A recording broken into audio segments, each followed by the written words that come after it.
There was a man who worked 40 years at the same company. Every Monday, he showed up on time. Every Friday, he cashed his paycheck. He was responsible, dependable, and utterly devoted to the idea that if he just worked hard enough, long enough, the money would eventually come. It never did. Not the kind of money he dreamed about as a young man staring out a frosted window, imagining a different life. And when he finally retired, he sat down at his kitchen table, looked at his bank statement, and asked himself the only question that had ever truly mattered: why? That man is not a stranger. That man is millions of people. Maybe that man, or that woman, is you. Bob Proctor spent decades studying why brilliant, hard-working, sincere people never seem to break free from financial struggle. And what he discovered wasn't a lack of effort. It wasn't a lack of intelligence. It wasn't bad luck or poor timing or the economy or the government. What he discovered was something far more personal, far more invisible, and far more powerful than any of those things. He discovered a habit. Not a habit of spending. Not a habit of saving. A habit of thinking. A deeply ingrained, rarely questioned, almost completely unconscious pattern of thought that runs like a program in the background of a person's mind, shaping every financial decision they make, every opportunity they overlook, every risk they refuse to take. Bob Proctor called it the money habit that keeps you poor.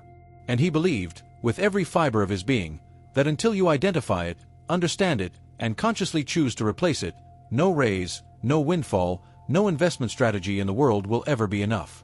Because the problem was never the money. The problem was always the mind.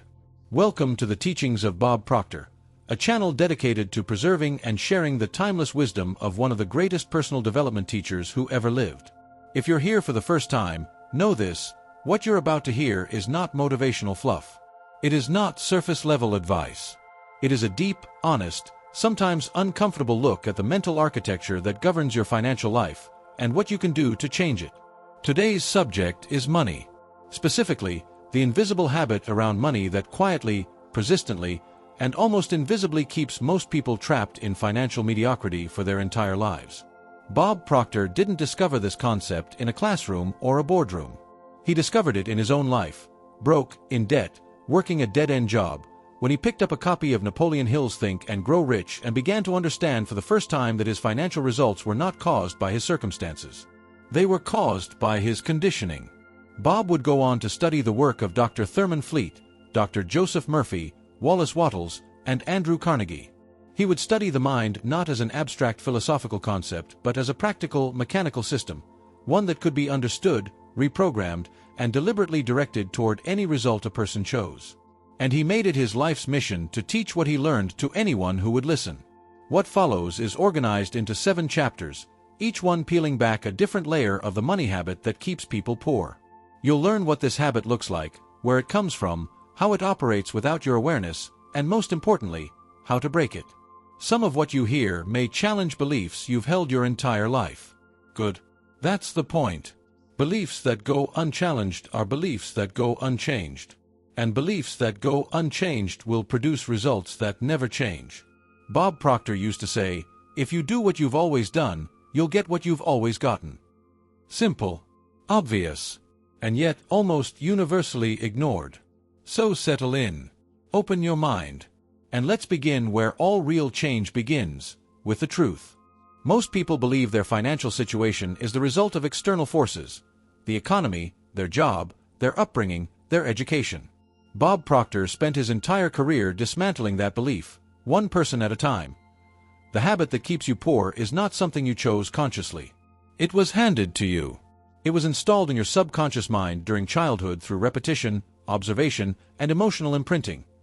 Before the age of 7, a child's brain operates primarily in a theta brainwave state, a mode that functions almost identically to hypnosis. Every belief, every attitude, every statement about money that a child hears during those years is absorbed without filter or resistance. If you grew up hearing phrases like, "We can't afford that," or "money doesn't grow on trees," or "rich people are greedy," those weren't just passing comments. They were programs being written directly into your subconscious mind.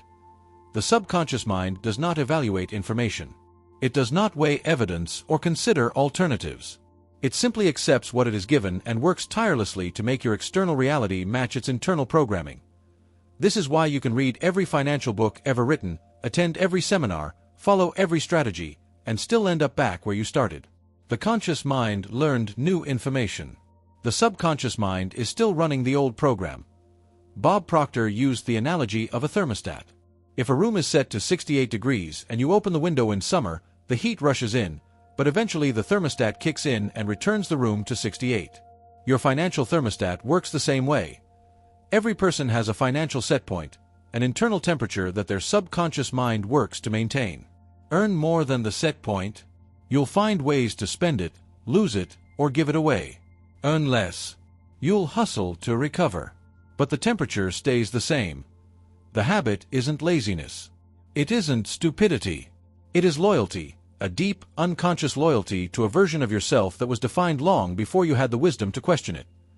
The first and most essential step toward financial freedom is not opening a savings account or reading a book on investing. It is becoming aware, genuinely, ruthlessly, courageously aware, of the program that is currently running your financial life. From childhood, most people are given a simple formula for financial success. Work hard, save your money, and be responsible. It sounds reasonable. It sounds virtuous. And for the vast majority of people who follow it faithfully, it produces a lifetime of financial mediocrity. Bob Proctor didn't say hard work was wrong. He said hard work disconnected from the right mental programming is like running on a treadmill, exhausting, earnest, and going absolutely nowhere. The wealthiest people in the world are not, as a rule, the hardest workers. Many of the hardest workers on earth are among the poorest. The difference is not effort. The difference is the paradigm, the mental framework, through which effort is directed. A paradigm, as Bob defined it, is a multitude of habits, a collection of beliefs, assumptions, and conditioned responses that govern the way you perceive and interact with reality. Your paradigm decides what opportunities you see, what risks you're willing to take, and how you interpret the concept of money itself. Most people's paradigm tells them that money must be earned through physical or mental labor, that there is a direct, linear relationship between hours worked and dollars received. This is the employee paradigm, and it is one of the most financially limiting beliefs a person can hold. Wealthy individuals think in terms of value creation, leverage, and multiplication. They ask not, how many hours can I work? But, how can I create something that earns while I sleep? That single shift in thinking represents an entirely different relationship with money. Hard work is a virtue. But hard work in service of a limiting paradigm is a trap. You can work harder inside a trap and still be trapped. The walls don't care about your effort. Bob often pointed to his own story. He went from earning $4,000 a year to over $1 million, not by working harder, but by changing his thinking. He did not discover new energy. He discovered a new paradigm, and that paradigm showed him a new world. The habit that keeps you poor often masquerades as discipline. It says, I work hard. I'm responsible. I deserve success. And all of that may be true. But deserving and receiving are governed by different laws, and one of those laws is the law of your own mental programming. Hard work is the beginning of the journey, but the destination is determined not by how hard you push, but by where your subconscious mind believes you are allowed to go. There is an idea so deeply embedded in our culture that most people never think to question it, the idea that money is scarce, that there is only so much of it to go around, that for someone to win, someone else must lose. Bob Proctor called this the scarcity virus, a pervasive, destructive mental infection that distorts the way people perceive, attract, and relate to money. And like any virus, it spreads invisibly, through families, communities, and generations. The scarcity mindset expresses itself in dozens of ways: hoarding money out of fear, resenting those who have more, believing that wanting wealth is selfish or greedy, apologizing for charging fair prices, feeling guilty for spending money on yourself. Every one of those behaviors sends a signal, both neurologically and, Bob would argue, energetically, that money is something to be feared, not welcomed. And what you fear, you repel. The universe, Bob insisted, is not scarce. It is, in his words, an ocean of abundance, infinite, inexhaustible, governed by laws that respond not to need but to alignment. You do not get what you need. You get what you vibrate. This may sound abstract. But consider, have you ever noticed that people who worry about money tend to always be struggling with it? That people who are relaxed and confident about money tend to attract more of it, seemingly without effort? This is not coincidence. It is law. The scarcity virus tells you to compete. Abundance thinking invites you to create. These are not just different strategies, they are different worlds. And the world you inhabit is determined entirely by the program running in your mind. One of the most powerful exercises Bob Proctor recommended was to study wealthy people, not to envy them, but to understand their thinking. Read their biographies. Listen to their interviews. Look for evidence that the world is abundant. Deliberately, consciously build a new case for prosperity inside your own mind. Gratitude, Bob taught, is one of the fastest antidotes to the scarcity virus. When you are genuinely grateful for what you already have, you shift your frequency from lack to appreciation, and appreciation is a magnet for more. The scarcity virus will tell you that thinking about abundance is naive, irresponsible, or delusional. That voice is not wisdom. That voice is the program protecting itself. Learn to recognize it, and then choose a better thought. Bob Proctor taught that every person has a relationship with money, and like any relationship, it is shaped by history, emotion, belief, and recurring patterns of behavior. And like any unhealthy relationship, it can be transformed. Ask yourself honestly, how do you feel when you think about money? Not what you think, what do you feel? Anxiety, excitement, shame, resentment, relief. Your emotional response to money is one of the clearest windows into your subconscious programming. Many people feel unworthy of wealth. Not consciously, consciously they want money desperately. But beneath the surface, there is a quiet, stubborn belief that wealth is for other people. People who are smarter, luckier, better connected, or more deserving. That sense of unworthiness doesn't come from logic. It comes from accumulated emotional experiences. Times you were told to be realistic, times your big ideas were dismissed, times you watched the people you loved struggle and unconsciously concluded that struggle was normal. Bob described this pattern as a negative self-image around money. You don't just have a financial problem, you have a self-image problem. And until the self-image changes, the financial results will not change. They cannot. The self-image is the thermostat. Changing your relationship with money requires changing the story you tell yourself about who you are. Not in a superficial, affirmation-chanting way, but in a deep, repeated, emotionally charged way that gradually rewires the subconscious mind. This is why Bob emphasized daily study, visualization, and what he called acting as if. Not pretending, but making decisions, holding thoughts, and taking actions consistent with a version of yourself who already has the financial life you desire.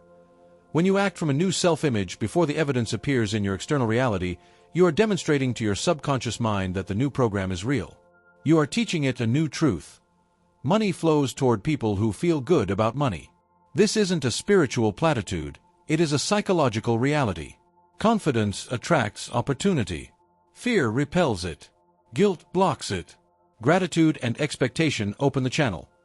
Begin treating money as a partner rather than an adversary, a reward rather than a reward withheld, an energy rather than an object. That shift in relationship, even before a single dollar more arrives, is the beginning of a new financial life. By now you understand the problem. A subconscious program, installed in childhood, is quietly governing your financial results. The question becomes, how do you change it? And this, Bob Proctor would say, is where most people make their critical mistake. Most people try to change their behavior first. They create budgets, set savings goals, follow financial plans. All of these are useful. But behavior change without paradigm shift is temporary. Without changing the root, the same weeds grow back. The subconscious mind is not changed by information. It is changed by repetition, emotion, and imagination, the same three forces that created the original programming in the first place. Repetition means choosing a new idea and returning to it daily, not once, not occasionally, but consistently, persistently, and with intention. Bob recommended reading the same empowering material every single day for a minimum of 30 days before expecting to feel a shift. Emotion amplifies the signal. When you combine a new thought with genuine feeling, real excitement, real gratitude, real expectation, you engage the emotional brain, which speaks directly to the subconscious. Dry repetition plants seeds. Emotionally charged repetition plants roots. Imagination is perhaps the most powerful tool of all. Bob was deeply influenced by Neville Goddard's teaching that the imagination is not a place to escape reality, it is a place to create it. What you vividly and repeatedly imagine, the subconscious mind accepts as real. Visualization, practiced correctly, is not daydreaming. It is mental rehearsal. It is the deliberate, consistent creation of a new internal experience, one that your subconscious mind gradually accepts as the new set point, the new normal, the new thermostat setting. This is how Bob went from poverty to millions. Not by finding a magic strategy, by changing his self-concept, by imagining, repeatedly and emotionally, the life he intended to live, until that image became more real to his subconscious mind than his current circumstances. The paradigm shift is not an event. It is a process. It happens slowly, then suddenly. You'll notice small changes in your thinking, a slightly more expansive idea, a slightly less fearful response to risk. Follow those changes. They are evidence that the new program is taking hold. Real change begins on the inside and moves outward. Always. Without exception. Change the paradigm, and the behavior changes naturally. Change the behavior without changing the paradigm, and the old behavior will eventually return. This is the law of the mind. Bob Proctor was deeply influenced by Ralph Waldo Emerson's essay on compensation, the idea that the universe keeps perfect accounts, and that every person is paid in exact proportion to the value they provide to others. This is one of the most liberating ideas in all of personal development. Your income is not determined by the economy, your employer, or your luck. It is determined by the scale of the problem you solve and the number of people you solve it for. Most people think small about service. They think about what they can get, what they are owed, what they deserve. Wealthy thinkers think about what they can give, what problem they can solve, what value they can create, what lives they can improve. Bob used to say, "Find a way to serve the many, for service to the many leads to greatness." This is not a philosophical nicety. It is a financial law. The marketplace rewards value, and value is created by service. When you shift your focus from getting to giving, from earning to contributing, something remarkable begins to happen. Your creativity expands. Your opportunities multiply. Your energy elevates. Because you are now aligned with the universal law that governs the flow of wealth. This doesn't mean working for free or sacrificing your worth. It means understanding that your income is a reflection of your service, and that expanding your income requires expanding your contribution, not just your hours. Many people are unknowingly in conflict with this law. They want more money but resist providing more value. They want to be paid well but feel guilty charging what their service is worth. This internal conflict creates an energetic blockage that no financial strategy can overcome. Ask yourself, if I were paid in direct proportion to the value I truly provide, what would I earn?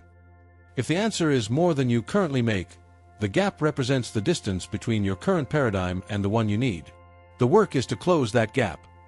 Genuine service, helping others, solving real problems, creating real value, is not only the ethical path to wealth. It is the fastest path. Because it aligns your desires with the natural current of the universe, and the universe always flows toward those who serve. Money is simply the physical reflection of the value you have put into the world. Change the value. Change the service. Change the intention behind your work, and the money must change. Not because you wished it so, but because the law of compensation is always, without exception, operating perfectly. At the end of every seminar, after hours of teaching and stories and exercises, Bob Proctor would return to the same essential point. Nothing changes until you make a decision. Not a wish. Not a hope. A decision, in the true sense of the word, is an act of will so complete and so final that it closes the door on every alternative. It does not leave a retreat path. It does not say, "I'll try." It says, "This is who I am now." Most people never make that decision about money. They flirt with the idea of wealth. They attend the seminars, buy the books, start the savings plan, and then the old program reasserts itself, and they drift back to familiar territory. Not because they are weak. Because the decision was never truly made. Bob often spoke about the moment he made his decision. Broke, in debt, barely surviving, he held Napoleon Hill's book in his hands and made a choice that he described as absolute. He didn't know how it would happen. He didn't have a plan. He simply decided that his financial life was going to change, and that no obstacle, no setback, no voice of doubt would alter that decision. That quality of commitment is rare. It is also the only thing that makes the paradigm shift possible. Because the subconscious mind is stubborn. It will resist. It will test. It will offer 1,000 reasons to go back. And only an unshakable decision can withstand that resistance long enough to create real change. The decision is not a single moment, it is a daily recommitment. Every morning you wake up and choose again who you are. Every time the old habit whispers, you respond with a new decision. Every time fear arises, you act anyway, because your decision is bigger than your fear. Write down your decision. Make it specific. Make it measurable. Make it personal. Not, I want to be rich, but I am building a financial life that reflects my true value and serves my deepest purpose. Read it every day. Speak it aloud. Let it become the dominant thought in your mind. Surround yourself with people who hold the paradigm you are building. Not to borrow their money, but to absorb their thinking. Energy is contagious. Belief is contagious. Spend enough time in an environment of abundance and your mind will begin to normalize it. Take action, not because you can see the whole staircase, but because Bob taught that you only ever need to see the next step. Move. Commit. Invest in your growth. Apply what you learn. The universe responds to motion, not intention. Intention without action is simply daydreaming. You are not a prisoner of your past programming. You are the author of your future paradigm. The habit that kept you poor was inherited. The habit that sets you free, that one you choose. And the moment you choose it with everything you have, nothing in this world can stop you. Bob Proctor lived his entire life as proof of the principles he taught. He wasn't born wealthy. He wasn't born confident. He was born into ordinary circumstances, and he chose, deliberately, repeatedly, and with extraordinary commitment, to build an extraordinary life. Not because the world gave him a break. Because he changed his thinking, and his thinking changed his world. The money habit that keeps you poor is not a life sentence. It is a program, and programs can be rewritten. It will take more than wishful thinking. It will take study, repetition, emotional engagement, and the kind of courageous decision that most people avoid because it requires them to truly, deeply, irrevocably believe in their own potential. That is the hardest thing. And it is also the only thing that matters. If you take one idea from everything shared in this video, let it be this: your financial life is not a reflection of your effort. It is a reflection of your self-image. Change the image, and the life must follow. That is not opinion. That is the law of the mind, operating as perfectly and as consistently as the law of gravity. Bob Proctor staked his entire career, his entire life, on that truth. And the millions of people whose lives he transformed are the evidence. Now the question is yours. Are you ready to change the program? Because if you are, truly, completely, irrevocably ready, then everything you have ever wanted is already waiting for you, on the other side of a new thought.